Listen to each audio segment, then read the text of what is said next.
Hey, what's up everybody? What's cracking? So today I want to talk to you guys about how to prepare for this potential recession. Now, no, we're not talking about having fear. We're not talking about worrying, but we're talking about being prepared just in case. You can never be too prepared for anything. Now, this isn't a video that I planned on doing, but the reason I wanted to do this video was because over the last few weeks, we've seen the fear of everything that's been happening in the media and things like that. And as much as you can talk about, don't fear, don't panic, people are definitely panicking.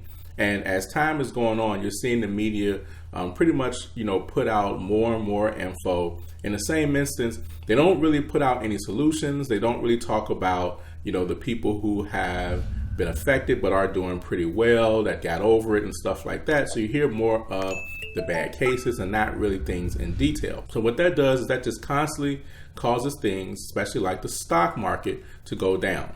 So here I'm not giving you any safety tips like wash your hands or anything like that, but I'm giving you some, I guess you could say, recession safety tip. Now, I'm really praying that this is not no forced recession, because I feel like in a sense that they're really forcing this so it can be a recession, because everybody's been saying it's going to be a recession. And really outside of this, you didn't have anything that was really taking the market down at all. And if we take this out of the equation, the markets probably will still be going up, and you know how that goes. So there are these tabloids or these different conversations of like, could this potentially send our market and worldwide, not just nationwide in the US, but worldwide, into some type of recession? Because you do see some countries starting to shut down, close schools, etc. Even Italy is flirting with the idea of like freezing mortgages, or either they already are, to where people don't have to worry about paying their mortgage, because you have a lot of people in Italy that are not going to work right now in the areas where they've kind of quarantined or shut down. But as time's going on, you're starting to hear more reports where things are shutting down,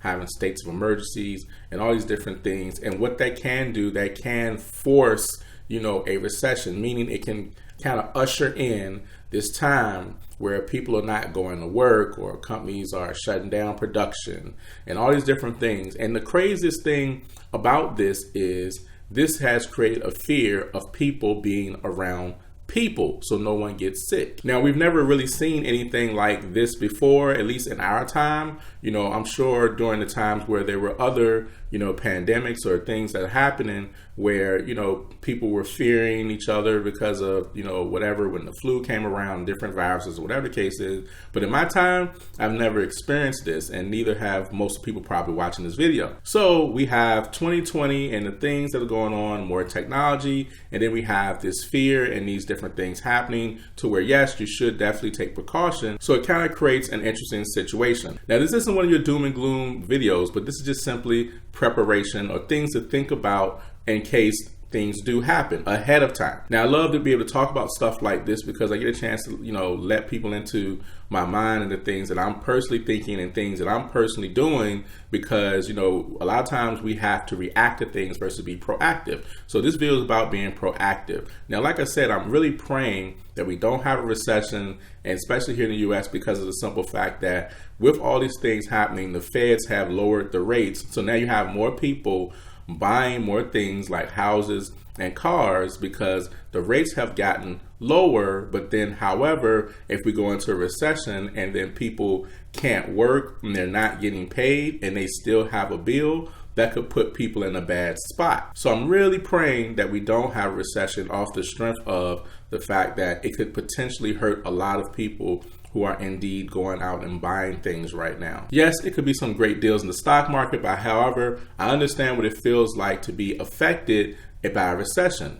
Back in 2008, 2009, I was laid off from my job based off of the recession that happened then. Now, the recession wasn't me or my fault, or wasn't your fault, but the recession was due to some people who weren't really affected by the recession making a decision that caused people to buy houses they couldn't afford and all these different things. And it just really took our market in a downturn, and some people haven't really recovered from that at all. And it's been 12 years, so I really don't want to see us go into recession. However, in the case that this continues to go the way that it's going, then here's some things that you might want to think about. Now, be sure to like and share this video. Yes, for the YouTube algorithm, but but seriously, just so, maybe somebody can kind of prepare so they're not caught, by surprise if things were to continue to go down. And these are just things to keep in your mind. So number one, just think about making as much money as you possibly can right now. And the reason why I'm saying make as much money as you possibly can right now, so that you can save as much money as you possibly can right now. You don't have to obsess over it, but just something to think about, because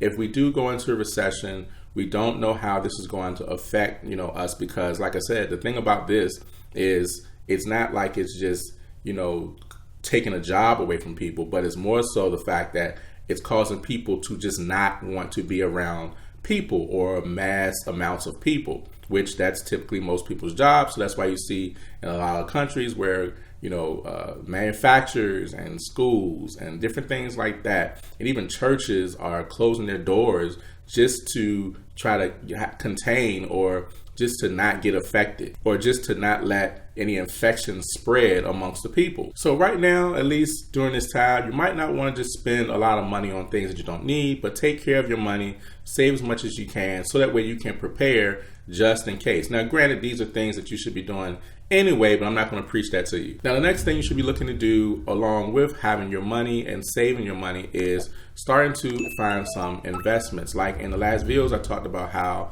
it's great to just buy stocks, invest in funds and things like that as the market's going down, which basically all I'm saying is just be consistent. You just want to be consistent because there are some good sales. Now, this applies to people who don't need their money now, but am I talking about putting all your money in the stock market? Absolutely not. You want to take a portion of the money that you don't need now, whatever you can tolerate, whatever your risk tolerance is, you want to take, whatever portion it is. So let's just use an example. You have $1,000 and let's say you take $200-$300 and put that in the stock market just so you can get some good sales, things like that. So kind of thinking along that way, not putting all of your money in the market, but being able to take some money and being able to put in the market so you can catch some good investments. Now, it's up to you how you want to do that, how you want to split that, but you look at your own finances, you can determine that. But making some investments now is definitely a good thing as the market's going down. If the market goes down even more and it goes down even more, and guess what? If you have the ability to invest long term, then guess what? You're going to do pretty good as time goes on. Now, another thing you want to look to do is maybe sharpen your skills, and if you have a side hustle, or maybe if you have a business or you're thinking about starting a business, you might want to sharpen your skills and kind of put things in place just to be positioned for that. Because in the event that you lose your job or you can't go to work and things like that, and your job isn't paying you, or whatever the case is that may happen, you want to be able to still generate some income. Now, the side hustles like Uber, Uber Eats, DoorDash, Lyft, all these different things, Amazon Flex, things like that. We don't really know how those things are going to do in a recession because we've never seen them during a recession, especially a recession like this that deals with you being in contact with people, and all those things are in contact with people. I do think things like delivery may pick up a lot more because people may want to avoid going to the stores, and they may just end up doing, maybe different precautions around that, so that way that people are secure or feeling secured about the delivery. So I do think deliveries would definitely pick up, but as far as all the rest of the side hustles, I'm not too sure how those things will necessarily pan out because, like I said, we've never seen it. And if people are starting to fear being around people, this could affect a lot of different things as a whole. But you do want to think of those lines of maybe considering having a side hustle just in case, or whatever the case is. Like I said, the stuff that you kind of should be doing anyway, but just thinking about those things like, well, what could I do if we did go into recession? Is there anything that I could do to where I can make some money and people are going to feel safe about me doing this or working with me? So because here's the thing, now that people are starting to stay at home, and like I just talked about Italy, I wish we could get some stats, because you'll probably see things like Netflix and Hulu and Disney Plus and TV, and people are probably watching more YouTube, probably being on TikTok a lot more.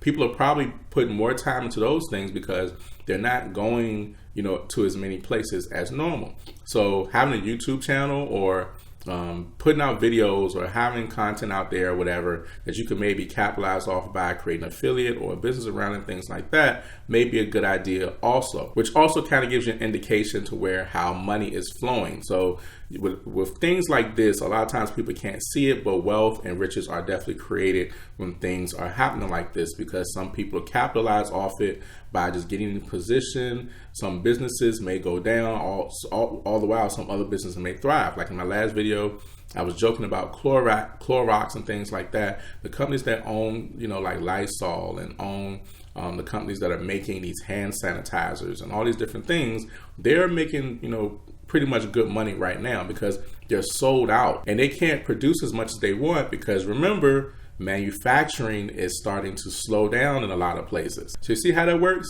So there's things that you need, but manufacturing is starting to slow down, so you don't get as much. And everything I'm saying, it doesn't mean that you should fear, because you definitely shouldn't fear at all. It's just taking precautions or being prepared. Like I said, there's nothing wrong with preparing, just in case, and just having that in the back of your mind, because like I said, we don't really know how this is going. And I'm telling you, the media is just not giving us any air to breathe whatsoever. They're not giving us any positivity. They're not giving us any upside. It's just all negative, all negative, all negative all day long. And then they put tabloids, they make up stuff like they talk to people. Like I saw a headline that said like, oh, the market is going crazy with this, with the way people are fearing and all these different things. Like they're just kind of projecting things there as if everybody is thinking the same. Not everybody is thinking the same. So with that, you are seeing an indication where people are starting to limit their activities and things like that. So the last thing I want you to do is get caught in trouble, because like I said,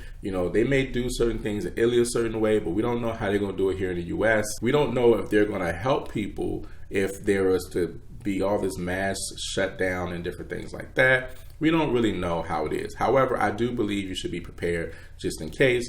Things could go one way and then things could go a whole another way. That's not something that I can determine or you can determine, but the thing that we can do is be prepared. So now might not be the time to buy those $300 pair of Jordan, or splurging on the jewelry that you want, that you've been looking for, or getting a highly expensive car just because you've always wanted your dream car. Granted, yes, I understand the rates are low, but then what happens if your job gets affected by this thing that's going around? Then what's going to happen is you won't be able to make the money that you were making, and you won't be able to pay these things. It's going to affect your credit and you might lose it, all these different things. So just kind of hold off on some of those purchases. That would be my suggestion. If you're trying to refinance, that's another thing that could work out pretty good for you. If you're looking to buy a house, make sure you're not buying a house that's outside of or above your means, because you don't want to get stuck. Like I said, if you lose your job, or if your job goes away, or they decrease production, or whatever the case is, and you're getting paid like 60 or 70% of your pay or something like that, whatever. So just be mindful of the things that you are buying right now. Now, I didn't really take any notes for this video, so right now that's all I can think of. If I have any other ideas or thoughts or things that you might can use, I'll definitely hit you back. So like I said, no fear, but there's nothing wrong with being prepared, so that way that you don't go through as much as you possibly could go through just because you weren't prepared. But anywho, guys, like I said, don't forget to like, share, and subscribe, and I will see you guys on the next video. You guys be safe out there. Peace.